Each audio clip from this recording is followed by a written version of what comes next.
family well-being system that not only supports families when they are in crisis, but as an intentional supporting families throughout a crisis occurring. In Texas, we believe that children thrive in safe, stable, nurturing families within their own communities. All children and families thrive when communities focus on addressing root causes that lead to health and social inequities.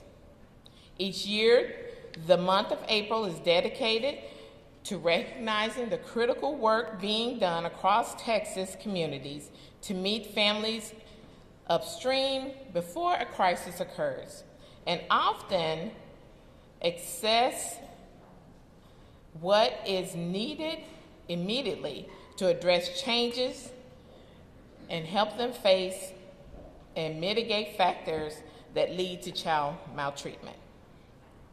Child abuse prevention occurs every day through the diligent work and tireless advocacy undertaken by Texas families, friends, neighbors, faith communities, advocacy groups, nonprofit organizations, schools, healthcare providers, social workers, government agencies to support children and families.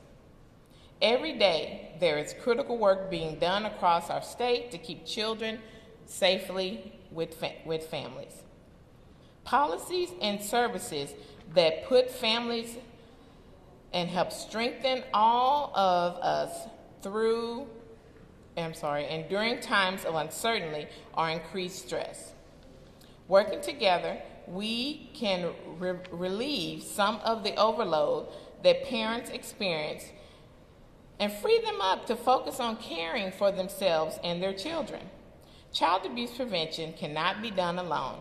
All Texans need to work together to strengthen and grow community support that keep children and families safe and together when possible. As a young adolescent, I grew up in a small Northeast Texas town with a population of fewer than 5,000. I learned from both my parents, both of whom were educators, the value of family and community involvement. I remember as a child, Mom and Daddy would take in children who were having a tough time at home.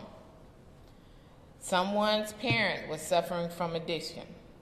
A classmate who wasn't getting along with her parents and had been asked to leave the home. A young boy in our church that had lost his only known parent to cancer. My parents took these children into our home without question because they felt our home was the best place for the children at that time. Now, it took a little bit for me and my 3 siblings to understand this because we weren't rich.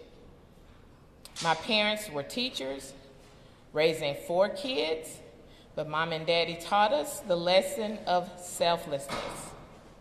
We all know now the value of this lesson, and I've made it my life's work to be in the service of the most vulnerable.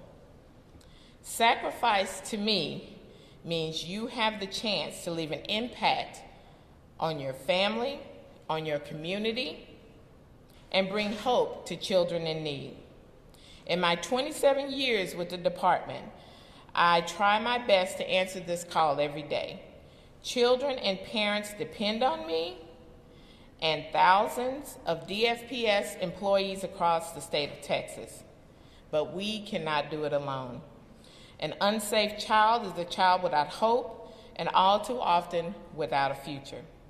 I ask that you answer the call and make it your business to keep children safe in their own families and communities, ensuring the future of that child and that family in this community.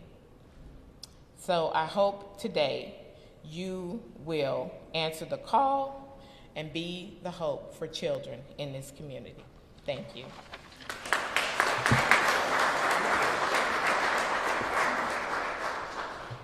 Thank you, Monica. It is now my pleasure to bring up Ms. Carrie McCracken, the Executive Director of our Children's Assessment Center. Thank you, Joel. Thank you all for being here today to join us as we kick off National Child Abuse Prevention Month. For those of you that don't know, the Children's Assessment Center is Harris County's only advocacy center for sexually abused children. I am sad to share with you that 175 children are victims of abuse in Texas every day. And unfortunately, nearly 700,000 children are abused in the United States each year. This is just plain unacceptable. So the question is, what are we going to do about it? Step one to solving any problem is to identify the problem. And I am grateful that in 1983, our political leaders acknowledged that child abuse in the United States exists and is preventable and declared April Child Abuse Prevention Month. Step two is to talk about the problem. I know it's uncomfortable, but perpetrators of crimes against children are counting on our silence. Change can only come about when we are brave enough to talk about the things that we don't even want to believe exist. Step three is to move into action. Educate yourself on how to recognize the signs and symptoms of child abuse. Don't be afraid to share this knowledge with others. Look, listen, and learn. When you see something, say something. We all have children in our lives, whether you're a parent, a grandparent, an aunt, an uncle, a friend, or just a citizen of Harris County. We as adults are responsible for protecting those children in our lives. We are all responsible for protecting children. I am proud to announce today that the Children's Assessment Center is introducing our digital prevention guide. You can access it by going to our website at cachhouston.org. The fact that you are here today means that you care, but if you choose to take one more action this month, I encourage you to go to our prevention guide and share what you learn with others. Thank you again for being here today.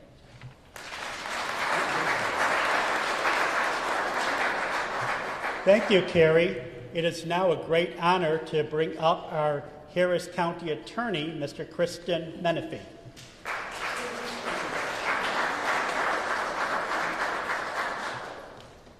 Thank you very much, Joe, for the kind introduction, and thank you to everybody for being here today. There's a common saying that it takes a village to raise a child, and one of the things I've learned in this role as county attorney is that it takes a village to protect the child. And that village is all of the folks right here. It's governmental agencies at every level of government. It's the CAC. It's the good folks who do this work, but also who know that it's very personal.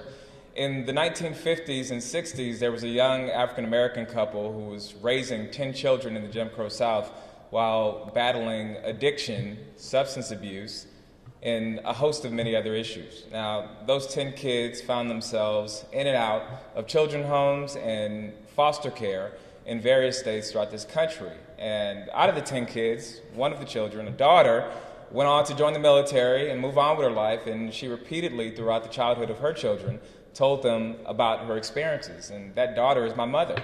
And this work is incredibly personal to me, but the more that I learn about the folks who are involved in this process, the more that I learn that this work is personal to everybody. I was just talking with a board member of the Harris County Resource for Children and Adults who told me that he got involved in this work because he was adopted and his children are adopted. You're going to hear a little bit later from Rose in DFPS, who found herself in the foster care system for a year. This is work that we do not just because it's Child Abuse Prevention Month, but because it's important work and because it's personal to each and every one of the folks who are involved here. The Harris County Attorney's Office, our role in this is to be the lawyers, to be the advocates in the courtroom who are standing up on behalf of abused children every single day. And what we saw was the very same thing that my mother told me in my childhood, which was the number one place where people would recognize that something was wrong in her home was the classroom. But with the pandemic and kids not going to school, we saw less and less of child abuse, child neglect reports. Well, even despite that, our office maintained a steady caseload of about 2,300 cases in 2020, 2,300 cases in 2021, about 70 cases per month. And this is work that the lawyers were doing sitting at home, right, working virtually, and the courts were still moving. So I'm incredibly proud of the work that the County Attorney's Office has done. And again, this is work that's done not just during Child Abuse Prevention Month, but also throughout the year. And this is work that we will continue to do. So I look forward to the Harris County Attorney's Office being a partner for every single agency that's involved in this fight. And I have to give a quick shout out to Tiffany Reedy from my office, who leads this team and who I can't come to a single one of these events without somebody coming up to me saying, "Do you know Tiffany Reedy?" But I'm incredibly proud of the work that they do. I'm incredibly proud of the work that our office does, but I'm more so incredibly proud to be a part of this village that is protecting children throughout Harris County. Thank you.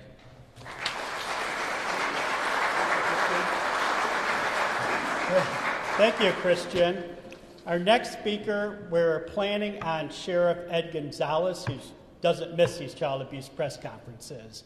Unfortunately, you probably heard on the news this morning that a veteran of the 23-year veteran of the force was killed in the line of duty.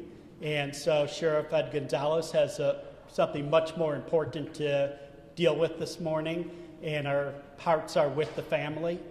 And so in his place, we have Lieutenant James Lovett, who is with the Crimes Against Children's Division with the Harris County Sheriff's Office. Thank you.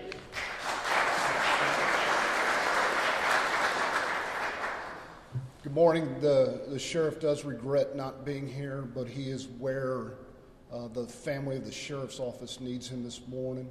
If you could keep Deputy Almendarez's family and the sheriff's office family in your prayers, we would greatly appreciate it. Child abuse is a preventable offense on the criminal and all sides, and it's a public safety prevention. Law enforcement isn't just here to arrest people, we're here to create an environment of public safety. In order to create that environment, we need the community's help. When you see something, say something. Call CPS, DFPS, call law enforcement and make a report of this so we can intervene as needed. It's terrible. I used to make a joke of I wish crime would go away and put me out of work. Instead of it being crime at 30 years, I would love child abuse to go away and put me out of work. Thank you for being here today.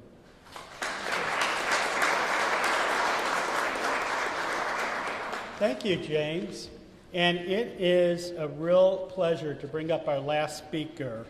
She is a graduate of the state foster care system, was adopted, and after spending a year in the Texas foster care system, graduated cum laude from Ashford University with a Bachelor's of Arts in Social Sciences and Education. And Rose credits the time she spent in the care of Child Protective Services as the reason she currently works as a family-based safety services specialist with Region 6 Child Protective Services. So it is my pleasure to bring up Ms. Rose Riggs. Thank you.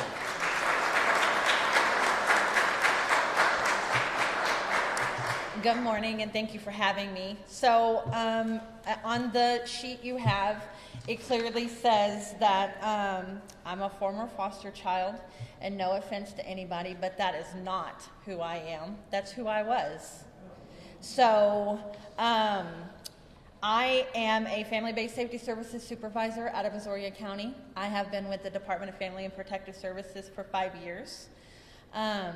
When I was a child, I lived in a home that was dysfunctional, to say the least. It was riddled with substance abuse, heartache, abuse of any kind that you can imagine. When I was 5, I had a brother who passed away that was a little older than me, and honestly, I know that that played a huge part in the decisions that my parents made. So throughout my life, you know, there was abuse that I dealt with. I'd go to school. Teachers would ask me questions about this bruise or that bruise, and, oh, you know, me and my brother, we just fight because you don't say anything. When I got into intermediate school, they started the school campaign of, it's okay to tell your teacher. It's not okay to tell your teacher.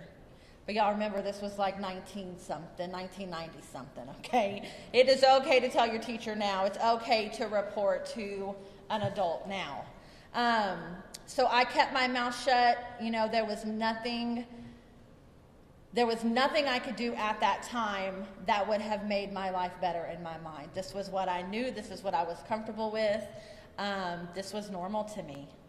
I thought everybody lived like this. I got into high school.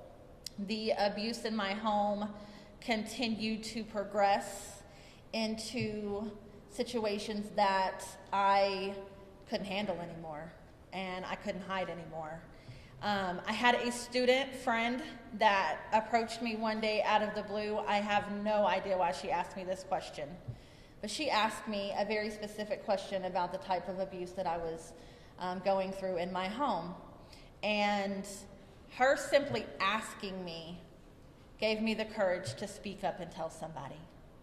So CPS became involved in my life. They came to the school, an investigator came to the school and talked to me, gave me fair warning, we're going to come to your house tonight. Yeah, I'm not going to be there. Literally was not there when the investigator came to my home. There were some safety measures put in place, obviously, to keep me safe.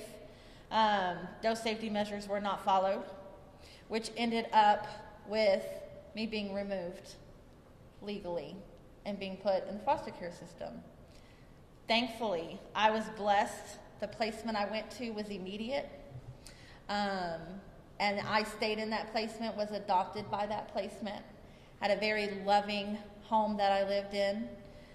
Very gracious parents that I had now. Unfortunately, I don't know this world. This is foreign to me.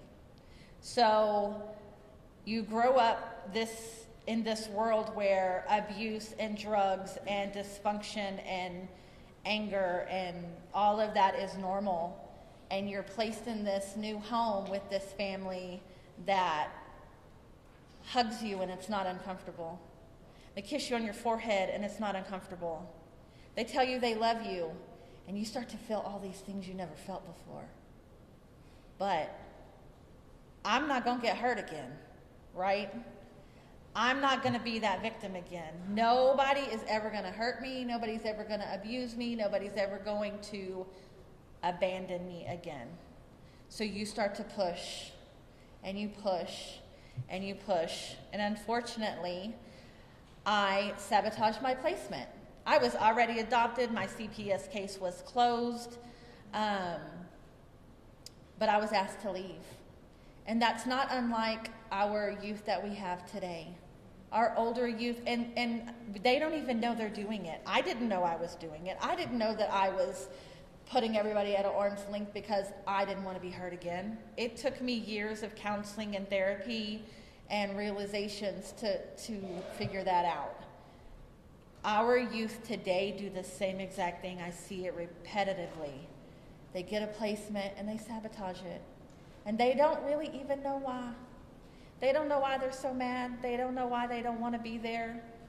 They don't get it. They will one day. Unfortunately, they don't get it today. So that's what they end up in a placement, then they end up right back in the foster care system because there's nowhere for them to go because they sabotage their placements over and over and over.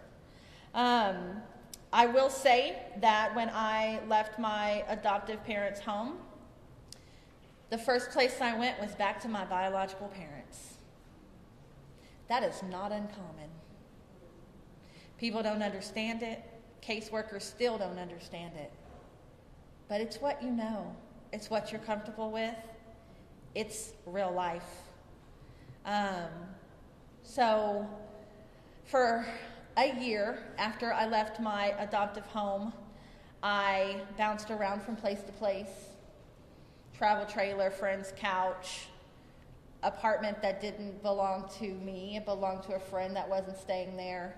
I didn't have any real stability, and honestly didn't feel like I had any family either, because even though I went back to my biological family, that's not the family I wanted. It's not the family that I deserved. It's not the family that I desired to have. So I got into college. It took me 11 years, but I graduated from college with honors. Let me back up and say I graduated high school. The year I left my adopted parents' home, I was a senior in high school. I did graduate. I graduated high school in 3 years. I skipped half my junior year and half my senior year. That was totally a God thing, y'all.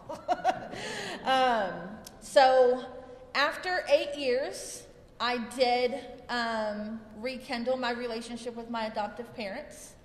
Our relationship is great. That's my mama and my dad. So I have 3 sets of parents. I'm a very blessed person. I still today communicate with my biological parents.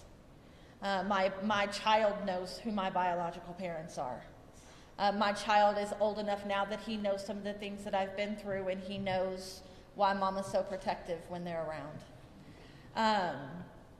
Child abuse is so prevalent in our world that people see it and they just look the other way because it happens everywhere. Don't look the other way. I have been with the agency for 5 years now. I started off as an FBSS caseworker. Let me tell you that when I was 15, sitting in a CPS office, they had these really big, and when I say big, I mean like 6-inch big binders. They were gray. Had a bunch of pictures in them, just like these. And they were children who needed to be adopted. And at 15, I decided, I'm going to work for CPS one day. This is what I want to do with my life. I want to give back to an agency that protected me, that gave me a home, that took me out of the dysfunction and the abuse, and put me in a place where I could thrive and become who I am. If I had not gone through what I went through, I would not be standing before you today, obviously, since it's a child abuse press conference, but I wouldn't be where I am. I don't know that I would have graduated high school, or that I would have gone to college, or that I would be successful, that I would have gotten my dream job, that I would be a supervisor within the agency, that I would be standing here telling you my story on TV. So I want to thank you for this opportunity. I want to thank you for allowing me to share my story. I strive every day to put our vision into practice, and the DFPS vision is to leave our families better than when we found them. So thank you, guys.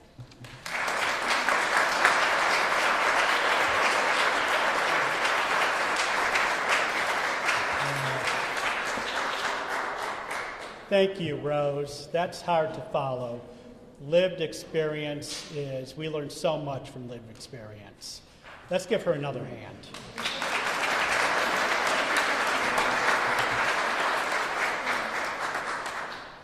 I want to thank you all for joining us this morning.